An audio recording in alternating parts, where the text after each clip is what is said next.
Good day, sir. Good day, everyone. I am Vincent Banguardia, and I'm going to tackle about the globalization. So, the first and foremost, what is globalization? So, it's clearly stated there that globalization is a process of interaction and integration among people, companies, and government of different nations. So, it is a process of driven by international trade and investment and aided by information technology. So, I know most of us here have already a broad knowledge in regarding to globalization since atong first year pa tayo is natay contemporary world with indigenous people and we all know na nag-focus to siya sa globalization. So, it refers to the increasing flow of goods, services, technology, capital, ideas, or even people across the national border. So, it obviously refers to the interconnectedness and interdependence of the nation. So, when we say interconnectedness, two or more countries are connected to each other, and interdependence, two or more countries are dependent to each other. For example, ang isa ka country ang mo-provide og raw materials sa isa ka country. Ang gi-provide nga country ang mo-produce og product. So they are connected and nag-depend sila on each other. So as we all know, na positive impact on globalization. For example, economic growth. So for example, kita sa Pilipinas, we can import and we can export. So it will lead us on having an economic growth, and we are considered as globalized country. And technological advancement, the very common example kana mag-report ta. May mogamit na tawag PowerPoint and pwede na tagdili magsalig og visual aid. And another example is kanang magklase sa classroom. Tungod kay dili kita kasabot usahay kay overcrowded or alingasa, pwede na ta mag-search sa internet or sa social media para mas makasabot pa sa ato ang topic. And the other is access to goods and services.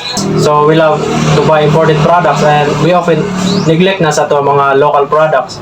For example, sa ato mga clothes, sa ato mga cellphone, especially. And lastly, the cultural exchange. So obviously, gina-idolize naman nato ang mga Western culture, the way we dress, nanay mga aesthetic, the way we talk. So ilang language gina-apply na po nato. Good morning everyone, and my name is John Ribuyan, and I would like to discuss my topic, the negative effect of the globalization. And here's my explanation about the negative effect of the globalization. Globalization can cause many different impacts in our society. On the other hand, there have been negative impact on globalization, such as increased global inequality, increased corruption, loss of jobs, environmental degradation, job displacement, inequality, and health risk. Globalization can cause animals' natural habitats to fulfill victim increase farming, fishing, and other economic activities. Good morning, sir. Good morning, classmates. So, my topic is all about effects of globalization on the role and functions of the police. So, pag-abot sa globalization, niabot sa pang other forms of criminality that lead sa globalization na naay positive and negative effects. And criminality has something to do in globalization. So, sa positive effects is naay tulo ka buok, which is ang number one is improvement of domestic and international capabilities, which are driven by advancement in technology, evolving policing strategies, and enhanced collaboration. Example ani niya sa domestic is drones. Drones are used for surveillance in our police, and sa international improvements, sab nga example is information sharing, which is best practices to combat transnational crime, includes sharing data on criminal networks, financial flows, and movements of suspects. And sa number 2 is enhance international cooperation to combat transnational crime and terrorism. It is the strengthening of collaborative efforts between nations to effectively address the growing threat of criminal activities that transcend national borders. For example, INEA is the United Nations Convention Against Transnational Organized Crime. It is establishes legal obligations for countries to cooperate, such as extradition. So extradition is returning criminals to the country when they committed the crime. And number three is strengthened police investigative capabilities. It is very important for effectively combating crime and justice. This involves a multifaceted approach encompassing advancement in technology, improved training, and enhanced organizational structure. So, example niya is advanced forensic techniques and DNA analysis and ballistic analysis.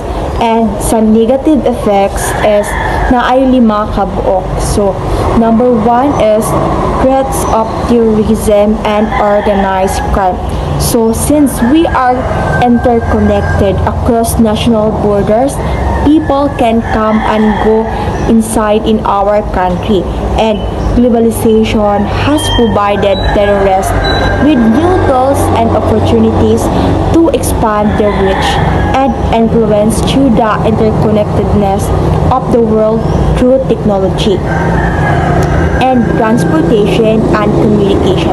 Number 2, terrorists and criminals group have access to sophisticated weapons, enhancing the capability to inflict damage and to commit crimes. Since we are a globalized country, people can go to other country to buy weapons, or rather than be people can go to other countries to buy arms. And number 3, terrorists and criminals use internet for communicating themselves. So they can exchange information about their tactics, strategies, and potential targets through the social media platforms like Facebook. Of course, Facebook is the most common social media platforms nga millions of people ang gagamit. And other pang example niya is Telegram and Instagram. And number 4 is terrorists can spread propaganda through the internet. So, internet and social platforms have become powerful tools for their recruitment and disseminate their beliefs to persuade people to join their groups to become a terrorist. And number 5 is increase in human right violations. So, ang example ani niya is human trafficking. Good day everyone, I am Josa Marquilat and I will be the one to discuss on alertness to crime theory. So what is alertness to crime theory?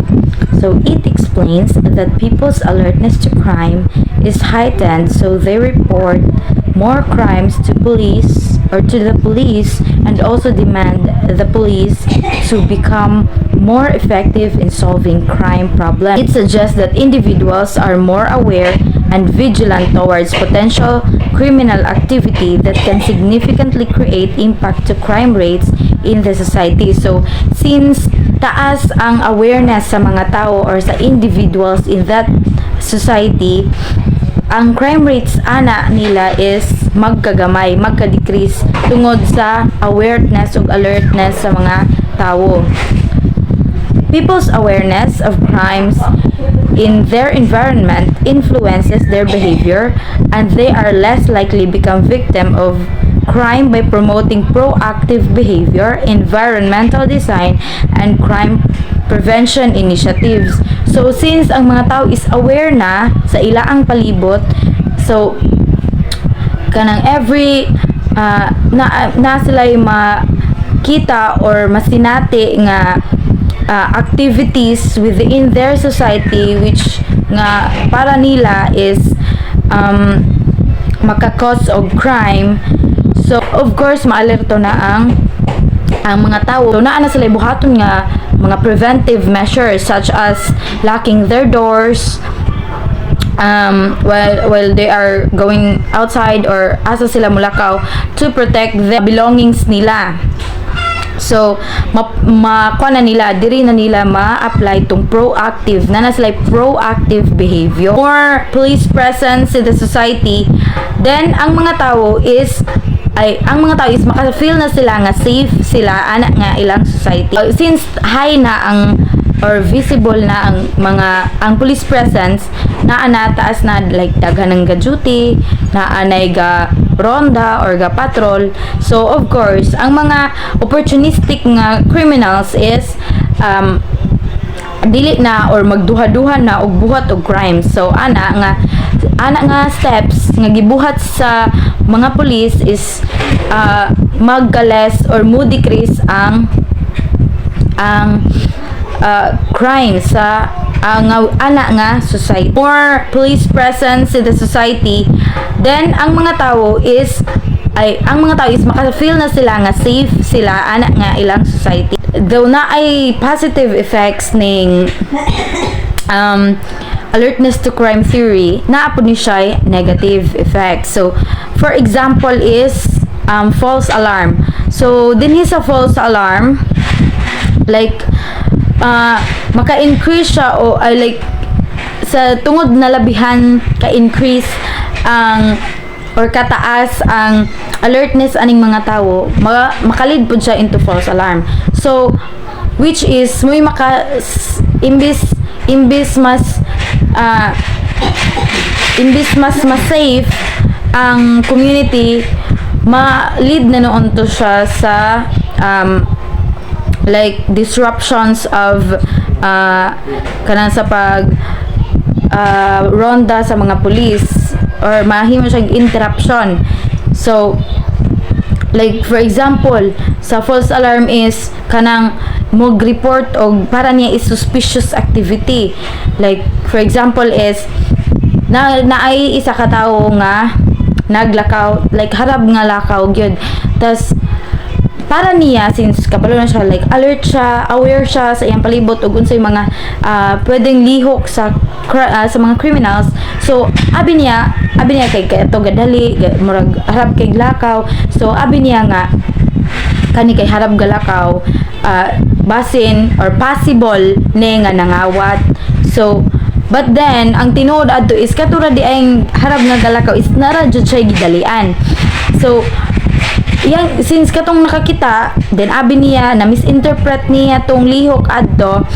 So iyang i-report to the police. So pag mo respond ang police, then mabalaan nila nga na false alarm di ay sila kay katong pagpangutanan nila atong specific nga person nga harap naglakaw is that wala siya gibuhat nga crime, but then gadali ra siya. So moto pwede siyang ma-false alarm.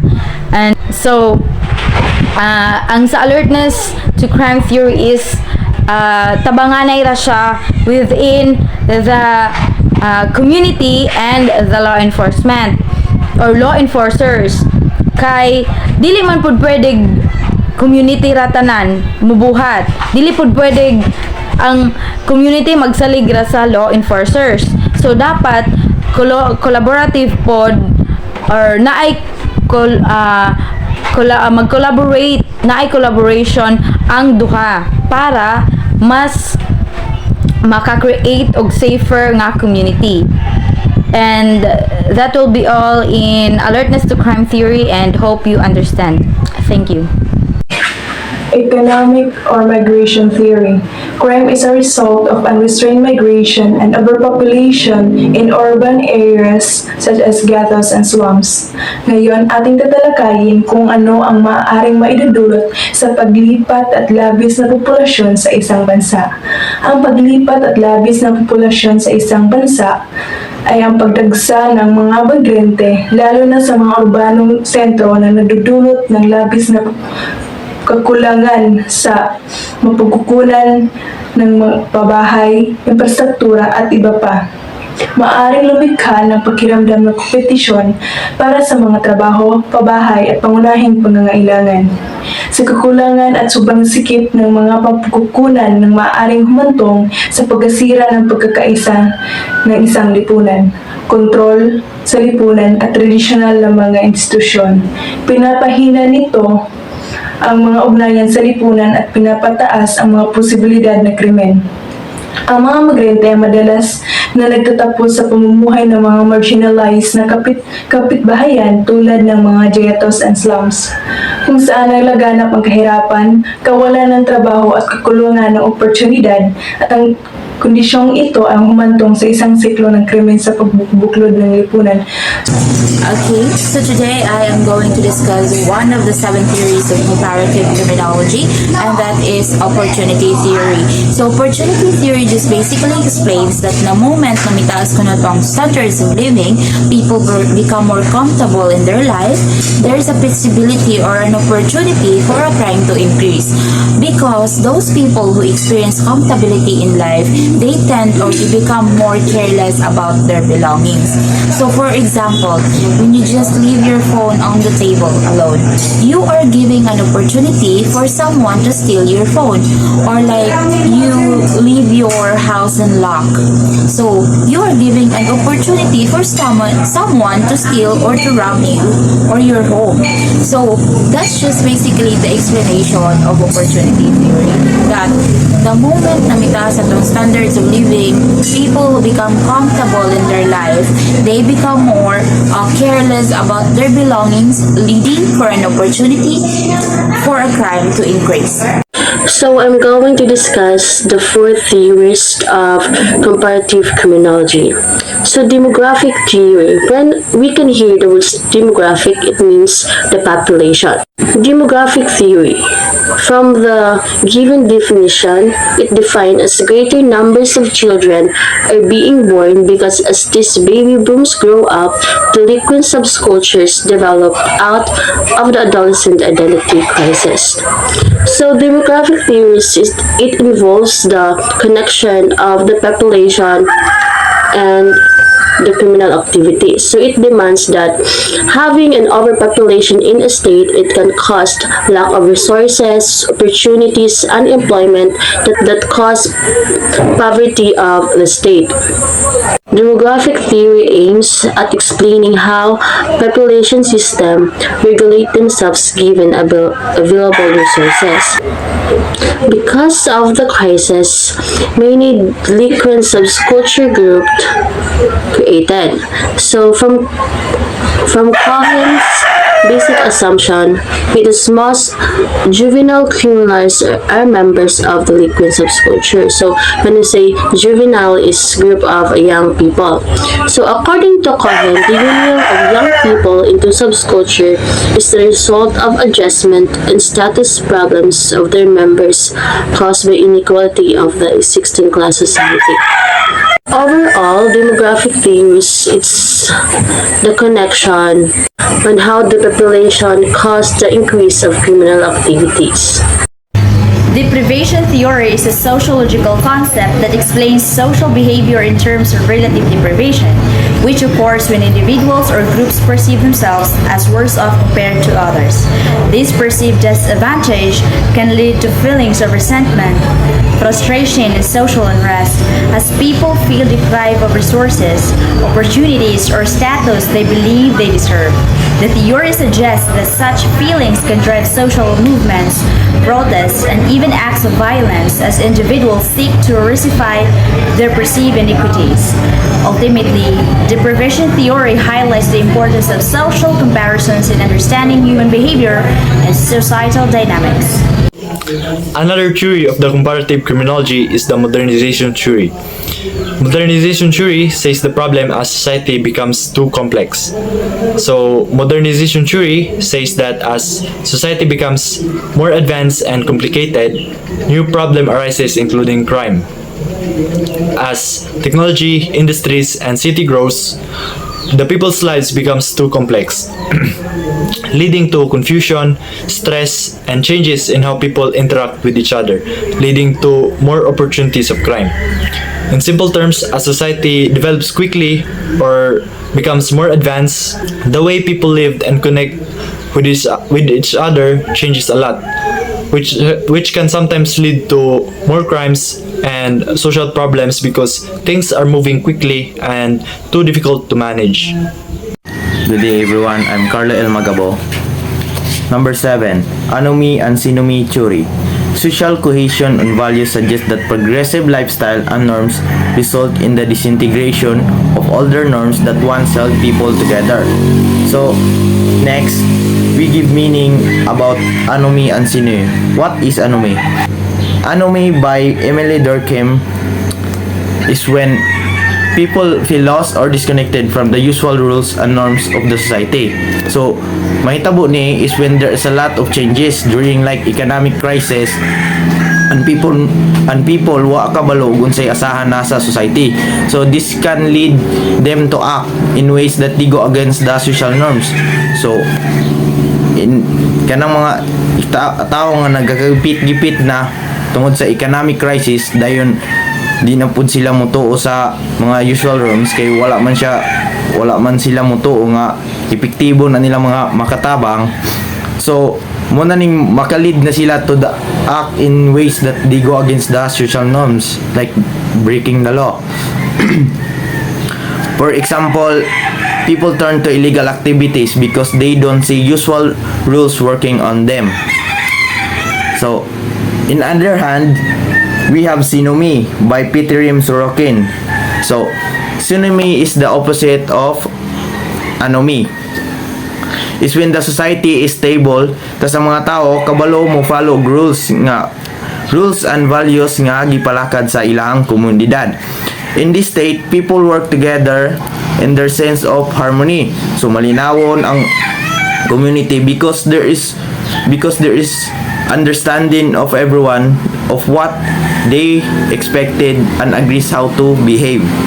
So, in short, ang anomy kuan siya kanang estado sa society nga gubot. So, and in other hand, sinomy is when sa society ang mga tao malinawo, nagpuyo with honesty and have a mutual support. So, the shared common values, i-follow nila ang rules sa society on societal norms. So, good morning everyone. I am Beverly Gapul and I am here to tackle the comparative court system. And the first one is the adversarial court system.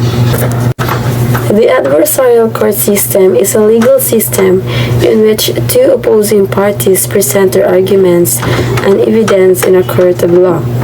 A neutral third party, such as a judge or jury, decides the outcome of the case.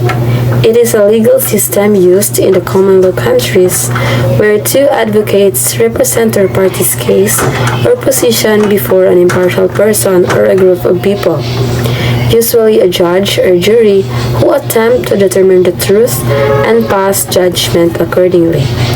This system is based on the principle of let the truth prevail, and it is designed to ensure fair trial. The adversarial court system operates with two opposing parties, the prosecution and defense in criminal cases or plaintiff and defendant in civil cases, which present their evidence and arguments to a neutral judge or jury. Each side can introduce witnesses, documents, and other evidence, while the opposing parties has the right to cross-examine these witnesses to test their credibility. The judge or jury evaluates the evidence and makes a decision. The burden of proof lies with the prosecution in criminal cases, requiring proof beyond a reasonable doubt, and with the plaintiff in civil cases, needing proof by a preponderance of the evidence. In adversarial system, it is also where the accused is innocent until proven guilty. The phrase innocent until proven guilty reflects a fundamental principle of the adversarial court system. especially in the criminal law, that places the burden of proof on the prosecution. It means that every person accused of a crime is presumed innocent from the start and remains to until the prosecution provides sufficient evidence to prove their guilt beyond a reasonable doubt. This standard ensures that a defendant cannot be punished or convicted unless the evidence leaves little to no doubt of their guilt. I am JV Malabote and I'm going to discuss the inquisitorial court system. Inquisitorial system is the accused is guilt until proven innocent or mitigated and have more secret procedures. The inquisitorial court system operates primarily in civil law jurisdiction and emphasizes the judge's active role in investigating cases. In this system, the judge or a magistrate conducts inquiries, questions witnesses, and collects evidence, aiming to uncover the truth rather than merely adjudicating disputes between opposing parties. Unlike adversarial system, where the accused is presumed innocent until proven guilt, the inquisitorial approach can imply guilt until innocence is established through investigation and evidence gathering. Trials often involve secretive procedures where the focus is on obtaining a confession or acknowledgement of responsibility from the accused, who may not be required to testify under oath. Outside the US, most trials are concerned with legal guilts where everyone knows the offender did it, and the purpose is to get the offender to apologize, own up to their responsibility, argue for mercy, and suggest an appropriate sentence for themselves. In this way, trials become an opportunity for offenders to show their remorse and make amends with society. Okay, so I will explain one of the countries that has a low crime rate in the world, and that is Japan. So Japan, one of the reasons why Japan has a low crime rate is because they practice a shame-based culture. So when we say a shame-based culture, ang mga tao dito sa Japan is mas gipahalagahan nila ang opinion sa ibang tao o ang having a good relationship with others, because they believe that ang kaulaw to kuno comes from the fear of losing their integrity and not performing what is expected to do in the society. So, mas mabother sila o how people would look at them. So, umingon ka og shame-based culture at a young age pa ang mga tao dito or mga bata dito itudluan na what actions to avoid na magdala og kaulaw sa ilang kaugalingon sa ilang pamilya. So as a result, ang mga tao dito, they become more responsible about their actions and sometimes not committing crimes or criminal activities just to maintain a good image in their self and their family. So dito po sa Japan, no, their focus is social harmony. So basically, dili ra ilang kaugalingon ilang gihuna-huna, pati na rin ang paglantaw sa ubang tao sa ilaha. So another reason why they have a low crime rate is their community policing. So when we talk about community policing, one of that is the Kuban. So the Kuban, we all know that Kuban is a small neighborhood police station. So they are tasked in maintaining close ties with the residents there. So ilan ang gihimo through regular patrols or home visits para maminaw sila sa mga concerns sa mga tao, paghahatag sila mga advice how to prevent crimes, and just to make sure na or to ensure that people feel safe and supported at all times. So ang Kuban, dako po na siya katabang because when there is an emergency, they could easily call those people or those police officers on duty on that police station, that neighborhood police station. So they do not need to call those far away faraway police stations, and then they will arrive like an hour after the crime or the emergency or the incident that has happened. So makaanha dayon ang katong mga police officers who are on duty on that neighborhood police station. They could immediately provide immediate response. So muna siya with akong katabang sa kuban.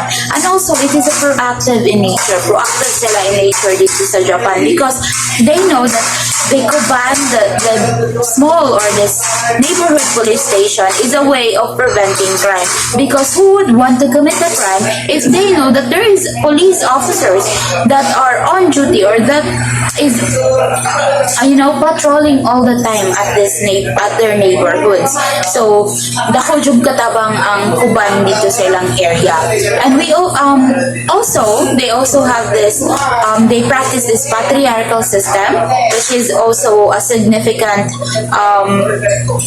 factor why they have a low crime rate at their country, is that we all know that patriarchal system is the rule of fathers. So men there are often seen as heads of the household. So they have this strong sense of duty to protect their family and their community.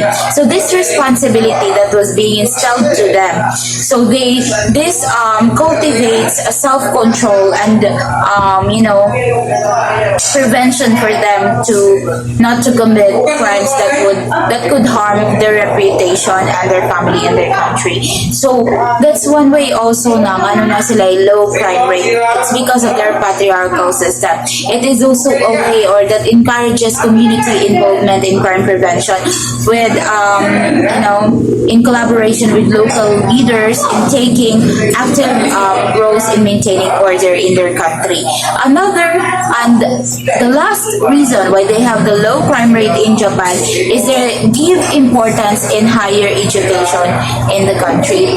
So when we talk about higher education in their country, so ang mga tao dito sa Japan, they believe or their focus on higher education serves as a pathway for personal and professional growth. So this encourages, because these people in Japan believe na a well-educated person could drive innovation, stability, and social stability and improvement in their country. So one of the reasons also is that they give high standards in their education dito, because they want to produce graduates who would excel in various fields like science and technology.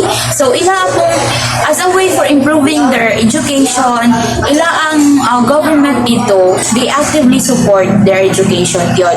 So like they provide funds and scholarship just to ensure a quality education for everyone. So in relation to low crime rate, having a higher education fosters critical thinking, discipline, and social responsibility among students. So those students, they could have this, when they pursue their studies, they could have this sense of purpose and ambition that could deter engagement in criminal activities.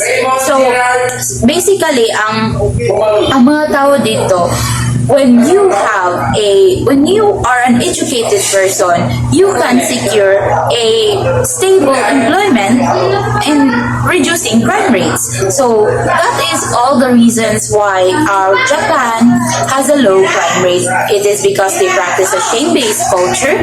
They have this community policing, which is the Koban, patriarchal system, and they give importance on higher education.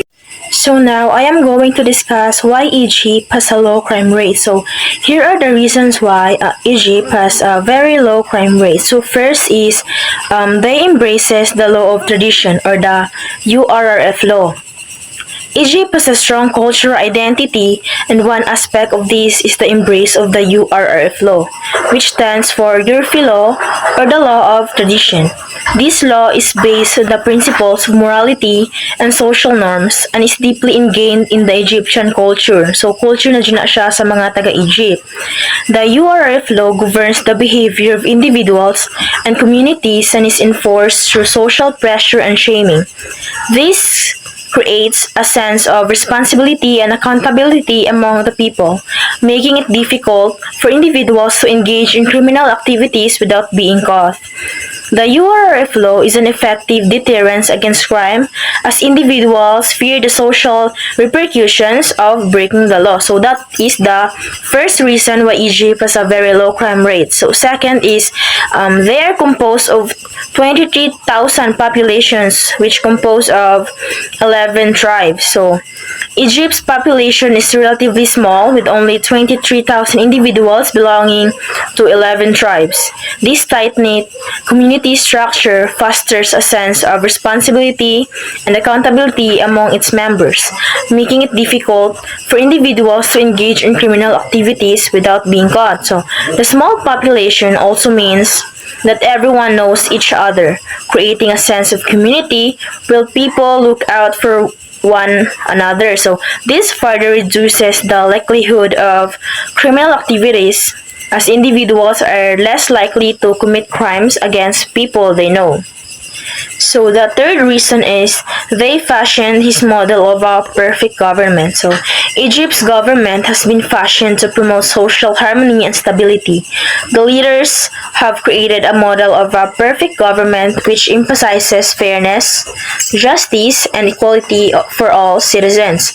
This system promotes a sense of order and security, reducing the likelihood of criminal activities. The government has also implemented policies that addresses the root causes of crime such as poverty and unemployment. By addressing these issues, the government is able to prevent crimes before it occurs. Good morning, everyone. So, for the continuation of the reasons why Egypt has a low crime rate, let's dive into the last recorded crime, which happens in 1950, specifically the crime of the manslaughter. So, this indicates that the community has effective mechanisms in place to prevent criminal behavior. So, because of the rarity of the crime that happens in their community, the people see their community as safe, which makes them less likely to commit crime themselves. So, the next one, we are going to talk about the punishment. So, the social ostracization or the shunning. So, this means that the individual who commit the crime will be being excluded from the community. So the person who commit the crime will be being cut off by their friends and family, which is a very strong reason why people follow the rules and avoid criminal behavior. Number 3, Ireland. Ireland is low crime rate despite of serious unemployment problem, presence of large urban ghettos, crisis with religious terrorism. Ireland has low crime rate because of these reasons. They have political stability. Ireland has political stability and peaceful relations with its neighboring countries, and their law enforcement has specialist units, and they focus on organized crime. Organized crimes example is kidnapping for ransom, armed robbery, and human trafficking. And ang public nag-trust rapod sa police maong ang low crime rate sa Ireland is naga-maintain ra gyapon nga low. Karon 2024, ang Ireland is recorded as the second most peaceful country in the world. Number 5 is Switzerland. They advertised in travel brochures as no crime in their country. High rate of firearm ownership but low crime rate. So, while Switzerland has a high rate of gun ownership, they are being informed that guns are not really accessible to use. The country has a strict gun control laws that regulates ownership, storage, and use. and the hub strongly respect for law and order. Switzerland has a strong tradition of respect for law and order. So what is transnational crime? Transnational crime is a crime that takes place across national borders. It is defined by the United Nations offenses whose inception, proportion, and/or direct or indirect effects involve in more than one country. So from the word transfer, it means dili lang siya diri sa usa ka particular country mahitabo but in other country as well. These crimes often involve organized groups, networks, or individuals exploiting global opportunities for financial gain, power, or other benefits. So one example of this is narcotics trafficking or drug trafficking. It is drug production, transportation, and distribution. Number 2, human trafficking, exploitation and smuggling of people for forced labor, prostitution, or organ harvesting. Number 3, cybercrime, hacking, identity theft, online fraud, and digital piracy. Number 4, money laundering, concealing illicit funds through legitimate financial systems. Lastly is the terrorism, politically motivated violence or trafficking, illicit trade in weapons, ammunition, and explosives. So, good day once again. I am here to discuss about the Philippine Center on Transnational Crime. With regards about the transnational crime, it is already discussed by the previous reporter. So, the Philippine Center on Transnational Crime is a government agency to establish combat transnational crime in the Philippines. It was created under the Executive Order Number 62 on January 5, 1999, with a mission to formulate and implement a coordinated program of action for law enforcement, intelligence, and other government agencies in the prevention and control of transnational crime. So the Philippine Center on Transnational Crime, the focus or the mandate encompasses a wide range on transnational crime, including terrorism, trafficking in persons, money laundering, smuggling, illicit drug trafficking, and cybercrime. So the PCTC or Philippine Center on Transnational Crime has a primary objective is to coordinate efforts among different government agencies to effectively address these transnational crimes. This includes sharing information, developing joint strategies, and conducting collaborative operations. So, ang PCTC or Philippine Center on Transnational Crime is a vital institution in the Philippines fight against transnational crime by coordinating efforts among government agencies, sharing information, and conducting joint operations.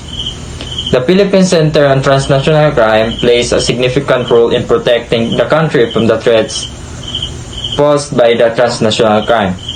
Its focus on wide range of crimes, its robust organizational structure, and extensive resources make it a key player in the fight against these global challenges. So that's all about the Philippine Center on Transnational Crime. Good morning everyone. Good morning sir. I am Beverly Gapol and I am here to tackle about the Executive Order number 265. Executive Order number 265 creating the Office of the Special Envoy on Transnational Crime or OSETC for a stronger campaign against transnational crime. The Office of the Special Envoy on Transnational Crime or OSETC in the Philippines was established in 2004 to enhance coordination and cooperation between local, national, regional, and international agencies in combating transnational crimes such as human trafficking, drug trafficking, and organized crime. Its responsibilities including facilitating interagency cooperation, supporting law enforcement initiatives, and developing policies to strengthen the counter response to transnational crime. The office also collaborates with international organizations like Interpol, FBI, World Customs Organization or WCO to share intelligence and best practices in addressing organized crime. Again, Office of the Special Envoy in Transnational Crime is the agency concerned in resolving overtaps in systems and procedures and determines the appropriate agency competent to address a specific transnational crime issue. Depending on the nature of the crime, here are the several specialized agencies may be involved. Number 1 is the Interpol. It facilitates international police cooperation and coordinates global efforts against crimes like terrorism, human trafficking, and drug smuggling. And the second one is the UNODC, and it focuses on preventing and combating transnational organized crime, corruption, and terrorism. The third one is the Europol. It supports law enforcement across the European Union in tackling serious international crime and terrorism. And the fourth one is the Asianapol. It strengthens regional cooperation among Asian police forces to address cross-border crimes in Southeast Asia. Number 5 is the FBI, International Operations Division, and it handles transnational crimes involving U.S. interest. Number 6, World Customs Organization, or the WCO, and it addresses transnational smuggling and customs violations. The creation of the Office of the Special Envoy on Transnational Crime, or OSETC, is a significant step in the government's efforts to combat transnational crime. By coordinating efforts, fostering international cooperation, and developing effective policies, the OSETC can help protect the Philippines from the harmful effects of these illegal activities. What is international crime? From the word international, it means existing or occurring between two or more nations. So international crime are acts that violates international law and it occurs across national boundaries. It is defined here that it is crimes that against the peace and security of mankind. There are some examples. First is aggression. Aggression is the use of armed force by a state against the sovereignty, integrity, or independence of another state. Kung siya state versus state, kanang murag ang duha ka country maggira ni sila kay magasakupay. So, second is genocide. Genocide is the intent to destroy a national, ethnic, or racial or religious group. Genocide is killing a large number of people. Third is terrorism. Terrorism is the use of violence to achieve political aims, such as social justice. Terrorism is high-profile attacks. Example is hijackings, kidnapping, bombing, mass shootings, and suicide bombings. And lastly is drug trafficking. Drug trafficking is global distribution of illegal drugs. Good day everyone, I am Vincent Banguardia and I'm going to discuss about the organized crime. So we all know that because of globalization, mas ni-advance ang atong mga technology and obviously, it will result po sa pag-rise ng mga organized crime group. So what is organized crime?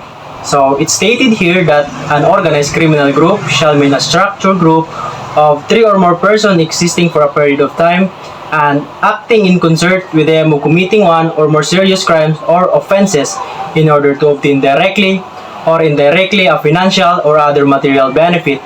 So, isa-isahin po natin or himay-himayin po natin para mas malinaw po sa ating lahat.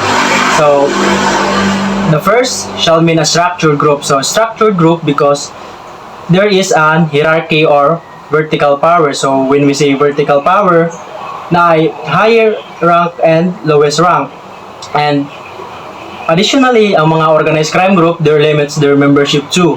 So, dili ka basta-basta makasulod sa isa ka organized crime group.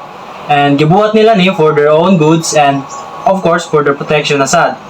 Kaya if basta-basta ra pasudlan or dali-dali ra pasudlan ng isa ka grupo, mas dakog chance masudlan og intelligent. And as I know, ang pinakadali nga way is na kay backer. And dapat ang backer nimo is katong mga higher rank. So the next one, as we can see it here, 3 or more person. So 3 or more person because na corruptee, enforcer, and corrupter, which will later on discuss sa renevidad. So the next one is existing for a period of time. So dugay na ni sila. Like wala pa tagi panganak, nag-exist na sila. So for example, mga mafia, triad, or even yakuza. We all know na nag-exist na ni sila sa dugay panahon. And additionally, ang mga organized crime group is even if mamatay or patyon ang mga leader or founder, magpadayon ra gyapon ang grupo because naa og naaray mo puli sa mga leader. And lastly, here are the purpose of organized crime group: financial or other material benefit. So they are not motivated or political goal, but their only goal is money and power. But it's important to take note that some organized crime group is may engage sila into politics, of course for their protection and for their connection aside. Okay, so for an organized crime to take place or to happen, it must have this 3 members. First is an enforcer, a corruptee, and a corrupter. So first, an enforcer. An enforcer is the one who is tasked for doing the arrangement of killings of members or non-members of the organization. So like for example, in a drug trafficking case, there's like a drug dealer who forgot to pay his shipment, or there's members who doesn't follow certain rules of the organization. An enforcer will be the one who will ensure that the rules of the group or the organization is followed by each member. So if you are a reluctant member, you are a reluctant drug dealer, then they will use any forms of violence at all costs.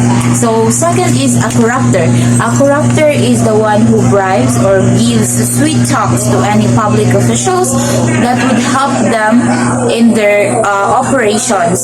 So, for example, in a drug trafficking also, so a corrupter will be the one who will ask will have these sweet talks or bribery for a law enforcement officer for their crime to take place efficiently without any hindrances to happen.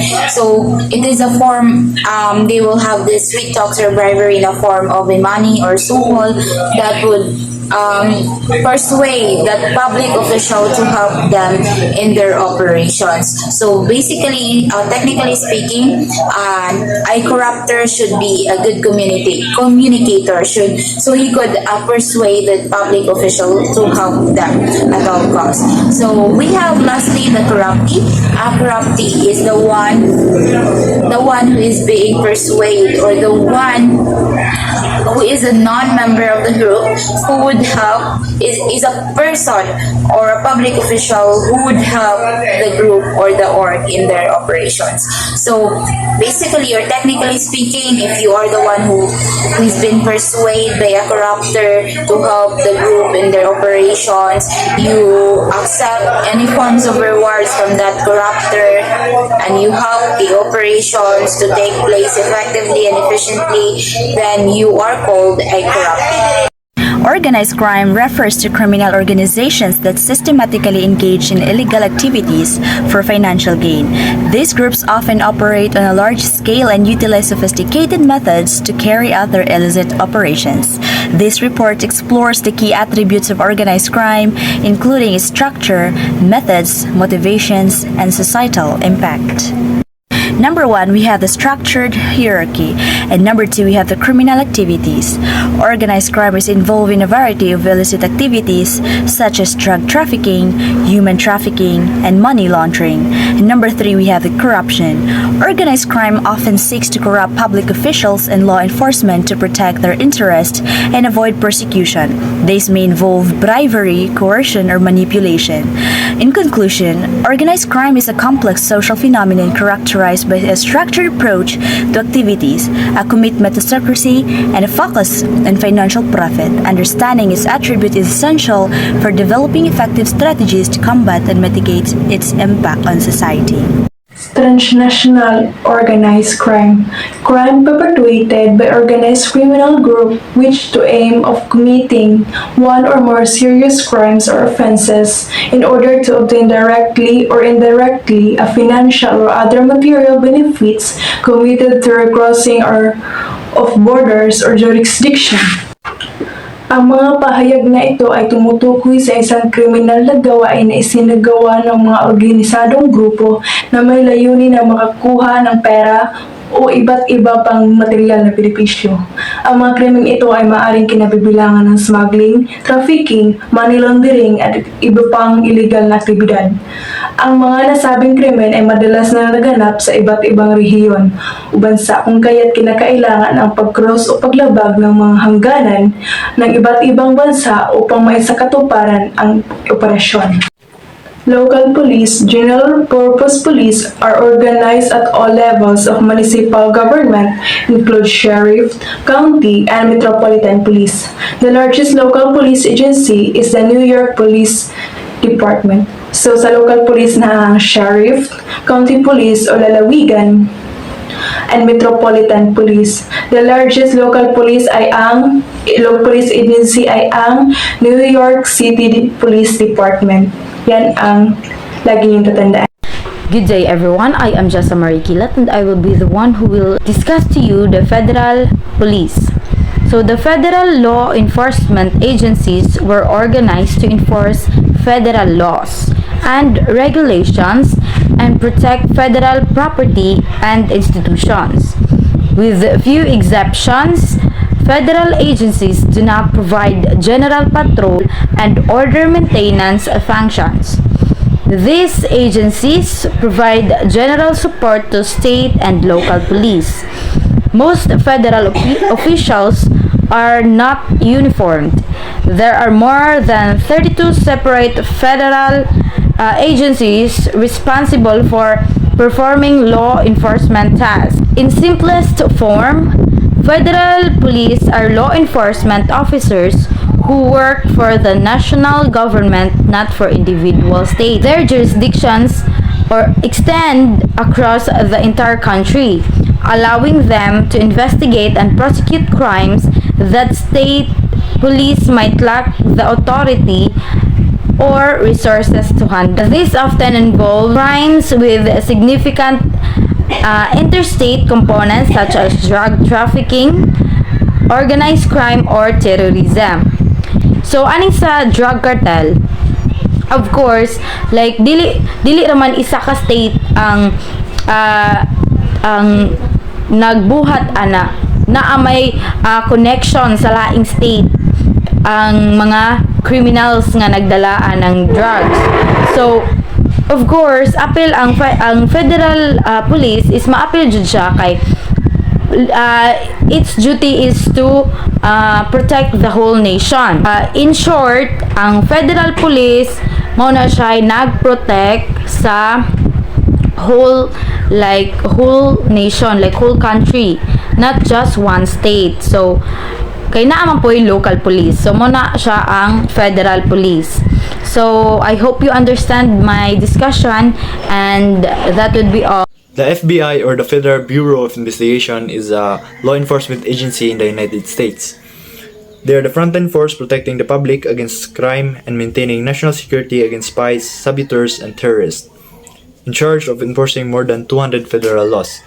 So, FBI, they enforce federal laws, and they also investigate a variety of criminal activity, including terrorism, cybercrime, white-collar crime, public corruption, civil rights violation. So their focus is on major crimes. Their duties is to protect the country from threats and ensure national security. So the goal of the FBI is to keep the public safe and uphold the law. State Police. There are 49 state police agencies in the United States. Hawaii is the only state without traditional state police agency. Instead, it has a statewide division. So I have some example of the 49 state police agency in the US.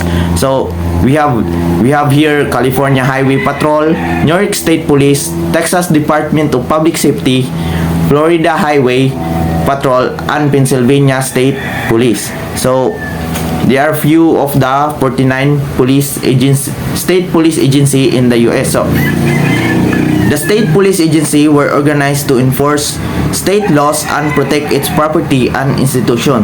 So how they enforce state laws and how they protect property. So I have an example here that state police enforce law and protect state property by maintaining security at state capitals, ensuring protest remains lawful, and patrolling government buildings. They handle threats like vandalism or violence, provide protection for officials, and deploy specialized units for emergency. So most states of a highway patrol that is responsible for traffic enforcement and criminal law enforcement along major state highways. So common naman dun ang highway patrol, responsible na siya sa traffic enforcement. So magkuan sila sa traffic.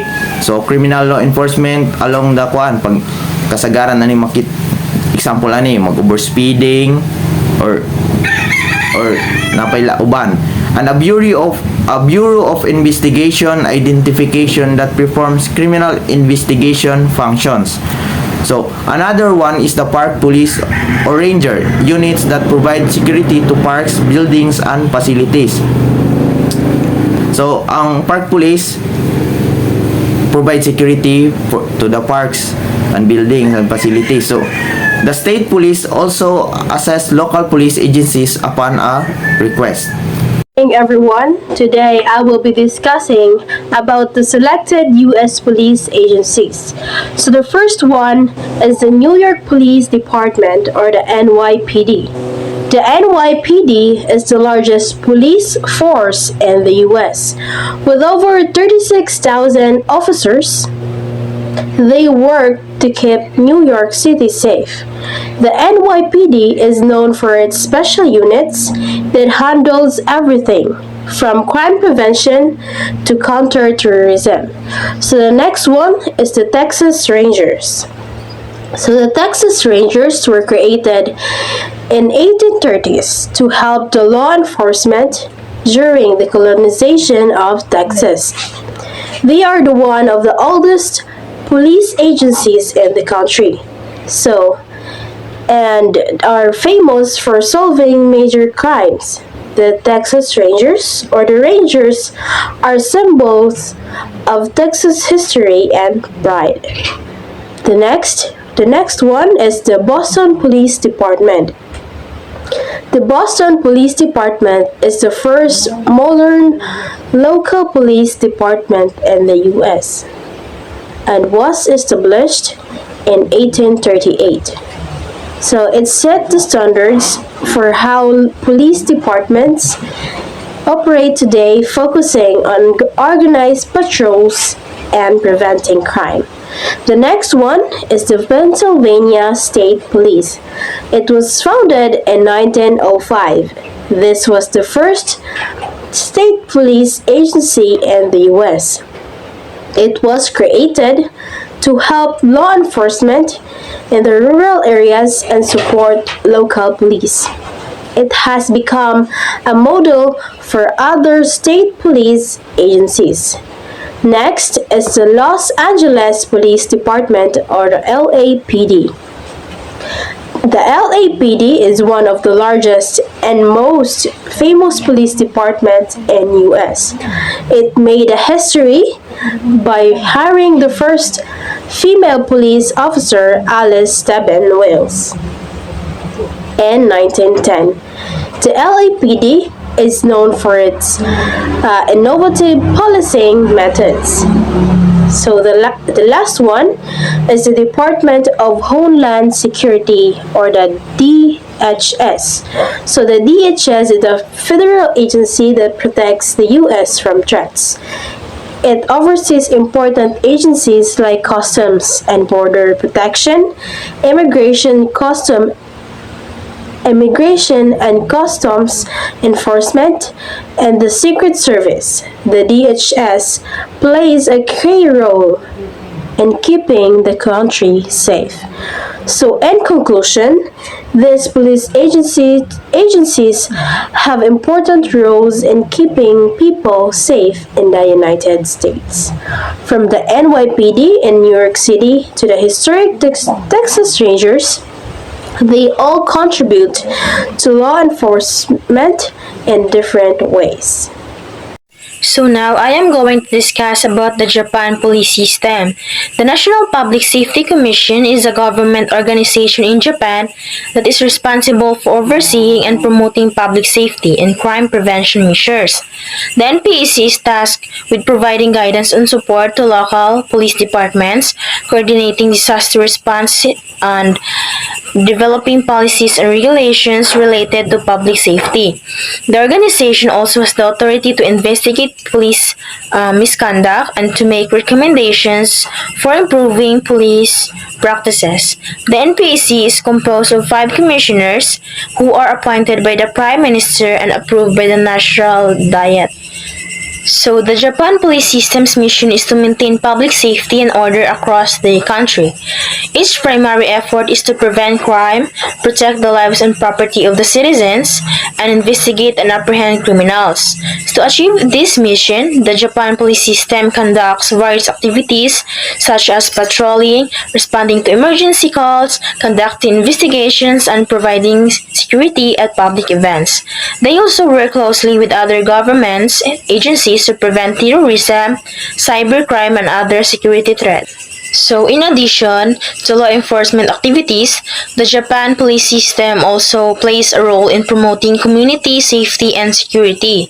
They work to build trust and cooperation between the police and the community through community-based policing and community outreach programs. So the National Police Agency controls the following. So first is the police training. The Japan police system controls the National Police Agency's police training by ensuring that the officers receive comprehensive training that is both effective and efficient. The training includes a range of topics such as criminal law, investigation techniques, and firearms training.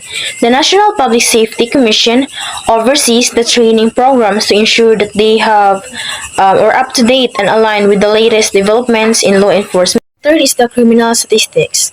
The Japan police system controls the National Police Agency's criminal statistics by collecting and analyzing data related to crime. The National Public Safety Commission oversees the collection of criminal statistics to ensure that they are accurate and up to date. This information is used to develop effective strategies to combat crime and to ensure the safety of the public. So fourth is the equipment. The Japan police system controls the National Police Agency's equipment by ensuring that the police officers have access to the latest and most effective equipment. The National Public Safety Commission oversees the procurement and maintenance of equipment such as vehicles, weapons, and other technologies used by the police force. This ensures that the police are well equipped to handle any situations that may arise. Lastly is the matter of police administration. The Japan police system controls the National Police Agency's matters of police administration by overseeing and budgeting, staffing, and organizational structure of the police force. The National Public Safety Commission is responsible for ensuring that the police force operates efficiently and effectively. This includes making decisions related to the allocation of resources and the management of personnel.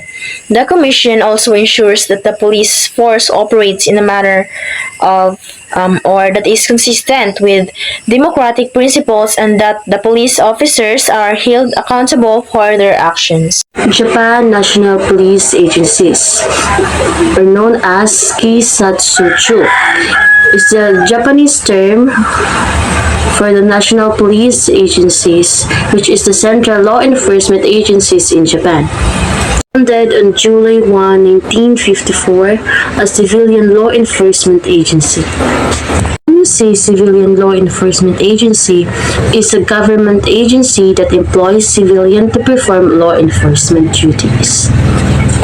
This agency, administered by the National Public Safety Commission, a cabinet office in Japan. So as a central coordinating body for the inter-police system in Japan, the National Police Agencies determines general standards and police. So the national police agencies determine the general standards and policies, while the detailed direction of operation is left to the lower echelons. So lower echelons is from the lower rank of the police agencies. Unlike national police in the other countries, the NPA does not have any operational units of its own aside from the Imperial Guards. Rather, it is responsible for supervising Japan's 47 prefectural police departments and determining their general standards and policies. That it can commanded with the police agencies under in the national emergencies of the large-scale disaster. It is under the National Public Safety Commission of the Cabinet Office. So the NPA is the central coordinating body for the Japan police system and is responsible for setting general standards and policies, while the lower levels or the lower echelons of the police are responsible for the data direction of operation. In the national emergency of large-scale disaster, the agency is authorized to take command of the prefectural police forces.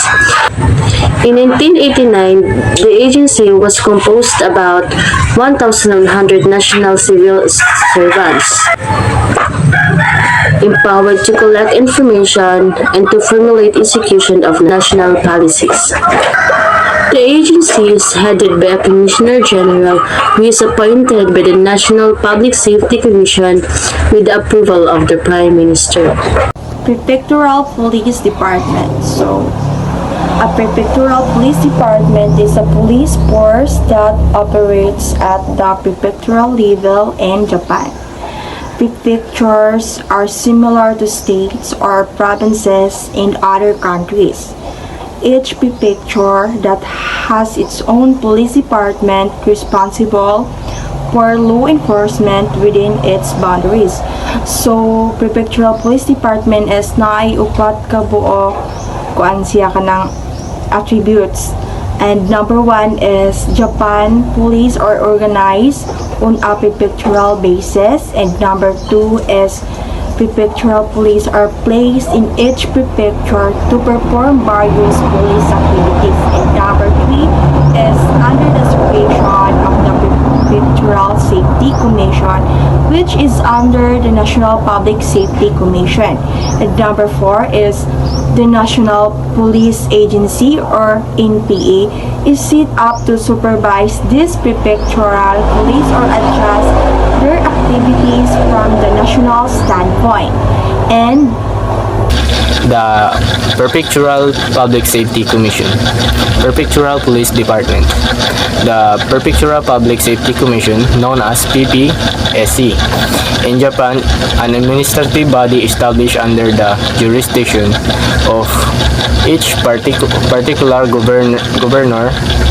Its primary rules is to oversee the activities of prefectural police, ensuring democratic operation and political neutrality.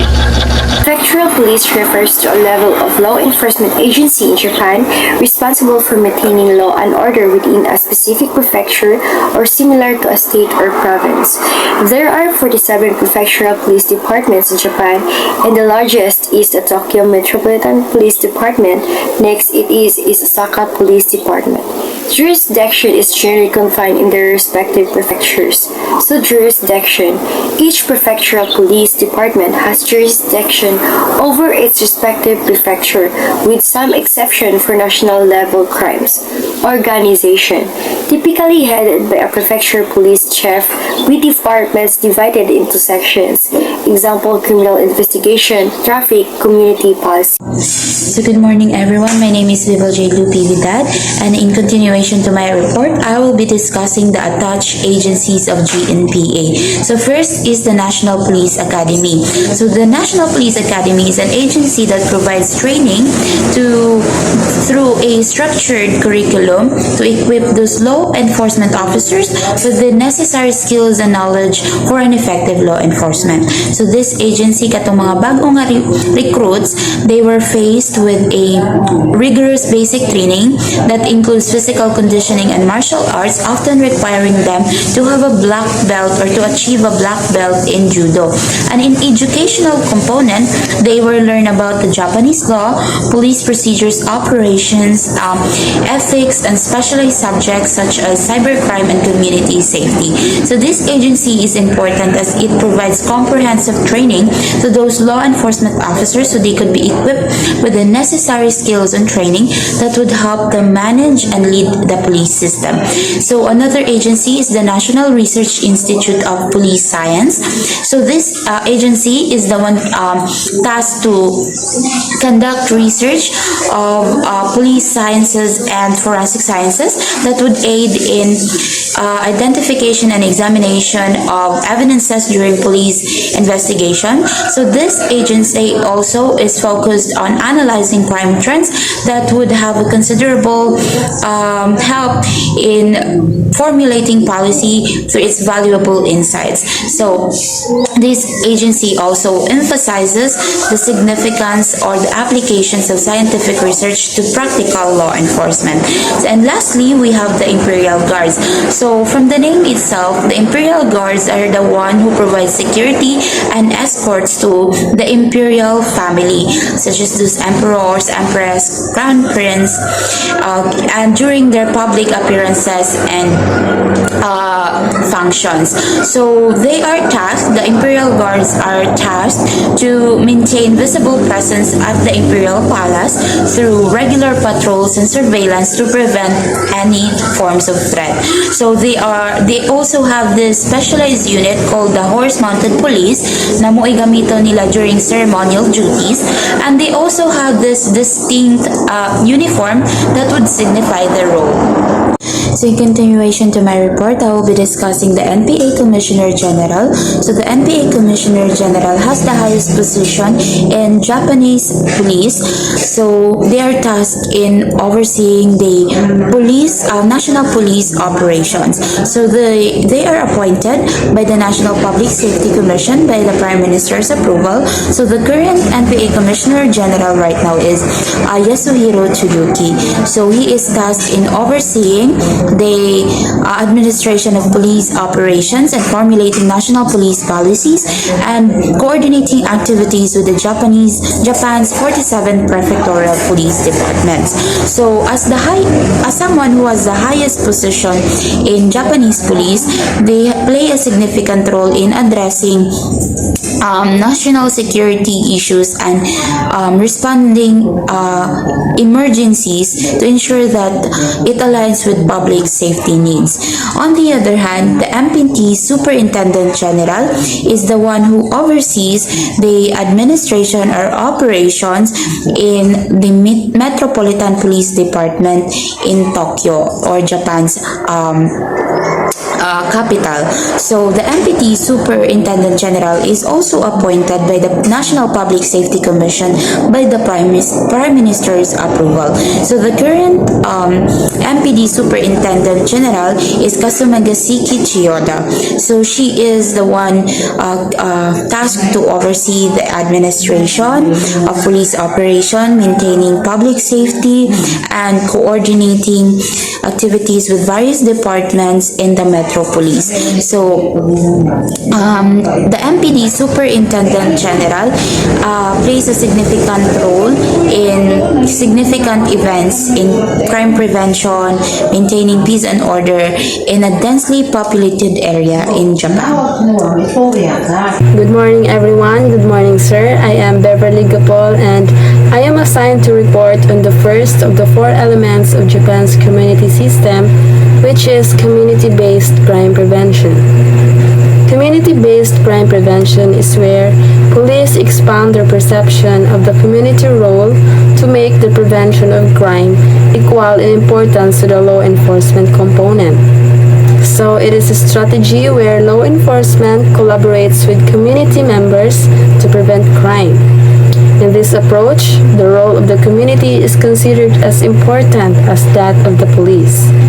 The success of crime prevention relies heavily on the cooperation, trust, and active involvement of the local residents. Japan's complex program of crime prevention relies upon the cooperation and the support of the community.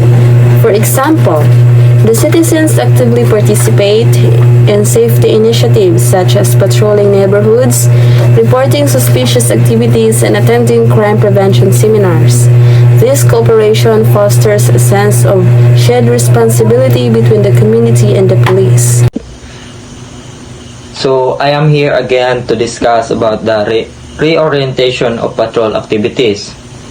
So reorientation of patrol activities, Japanese police are much more on crime prevention in the sense that police activity should resolve problems into many areas of life to aid the community in resolving problems that could lead to disorder.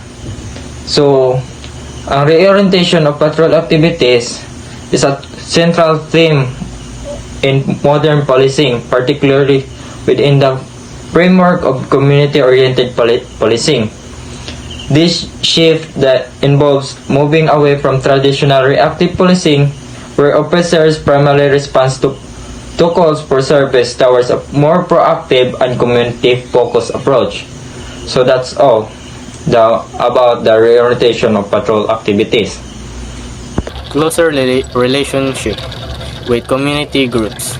To build trust and improve public safety, police needs to work closely with various community groups such as local organization, residents, school.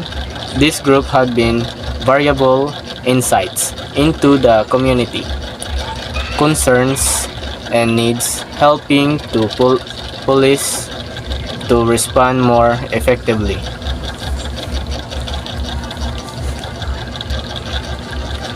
Obtaining response and defining priorities.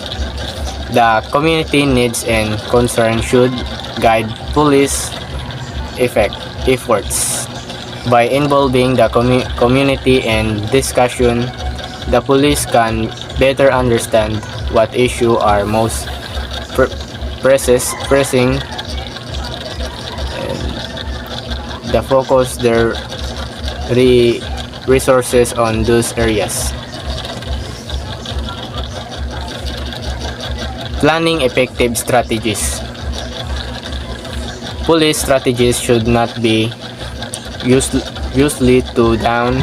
Instead, they should be planned in collaboration with the community, involving community members in planning, ensuring the strategies are more relevant and effective as they take into account that the unique needs to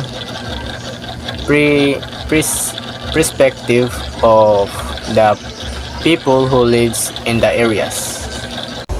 Decentralized of command.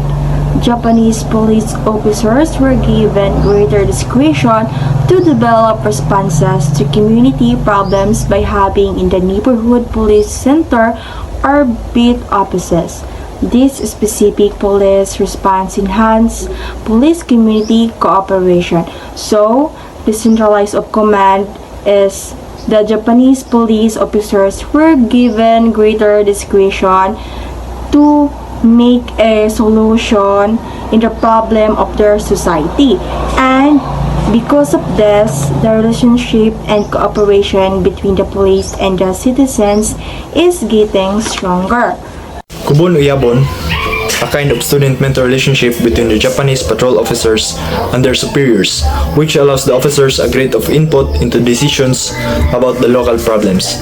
So, Kubon Uyabon relationship is like a student-mentor relationship between the Japanese patrol officers and their superiors. So, the Uyabon or the mentor guides and protects the kubon or the junior officers, while the kubon shows loyalty and respect. And this relationship helps officers work together to solve local problems.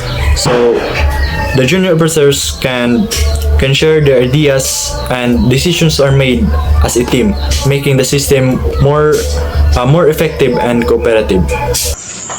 Next is Koban, basically an urban police post or storefront police or tiny building resembling sentry station. A Koban is a station for police officers built in key areas in the city, such as in front of train station or in shopping districts. The word Koban literally means taking turns to keep watch because police officers are stationed there at all times and officers are take turns to keep watch 24 hours a day. And from a tour of duty in Koban, police officers move on detective work, traffic patrol, riot police, and other specialized assignment. The main role of Koban is to protect the safety of the local area through police officers going on patrol, responding to incidents and accidents, and investigating crimes. However, the amazing thing about Koban is that they help people in many other situations as well. Chisaisan or rural officer refers to a local government official responsible for various administrative duties in rural areas, often focusing on community development and agricultural support. They serve as a vital link between the government and the local populace, helping implement policies and programs that addresses the specific needs of the community. Chisaisan also engage in promoting sustainable practices, providing education and resources to farmers and residents. Their role is crucial in enhancing the quality of life in rural regions and ensuring effective governance at the grassroots level. Good morning, everyone. Good morning, sir. I am Beverly Gapol and I am here to talk all about the recommendations. So we have here our problem number 1, insufficient data on policy models. Solution: conduct comprehensive research. Initiate a systematic review of existing literature and case studies on global policy models. This research should focus on gathering both qualitative and quantitative data regarding various policy strategies, their implementation, and their outcomes. By compiling this information, stakeholders can gain insights into successful practices and areas needing improvement. And our problem number 2 is lack of practical examples and case studies. And our solution to that is to develop a detailed case studies. In order to do that, we have to create a series of case studies that highlight successful policing strategies from various countries. Each case study should include specific examples of problem-oriented policing, community engagement initiatives, and innovative crime prevention techniques. Metrics such as crime rate reductions and community feedback should be included to illustrate the effectiveness of these approaches. This will provide law enforcement agencies with practical references for adopting similar strategies. And the last one, problem number 3, limited access to information and resources. And our solution to that is to establish a centralized online database. Develop a centralized online platform that houses all comparative policy system files, case studies, research papers, and expert analysis. This database should be accessible to researchers, policymakers, and law enforcement agencies worldwide, including features for user-generated content would allow practitioners to share their experiences and insights, promoting knowledge sharing and collaboration across borders. Conclusion. In conclusion, the comparative models in policing emphasizes the importance of analyzing and understanding the diverse police system across nations and their adaptations to globalization, transnational crime, and varying societal contexts. It introduces two primary research methods, specifically the safari method and the collaborative method. It also highlights the significance of understanding diverse organizational structures, such as centralized and decentralized models, as well as various policing approaches, including problem-oriented and intelligence-led policy. These models reflect the response to the global phenomenon of crime, necessitating international cooperation and innovative strategies to combat transnational threats. This exploration of globalization reveals both positive impacts, such as enhanced international collaboration and improved investigative capabilities, and negative consequences, including increased criminality and human rights violations. Additionally, the examination of organized crime underscores the complexity of criminal networks that transcend borders, necessitating a deep understanding of local and federal policing rules. Consequently, this comprehensive analysis emphasizes that effective policing requires not only a group of local contexts but also an awareness of global dynamics, fostering adaptability and cooperation among local enforcement agencies worldwide.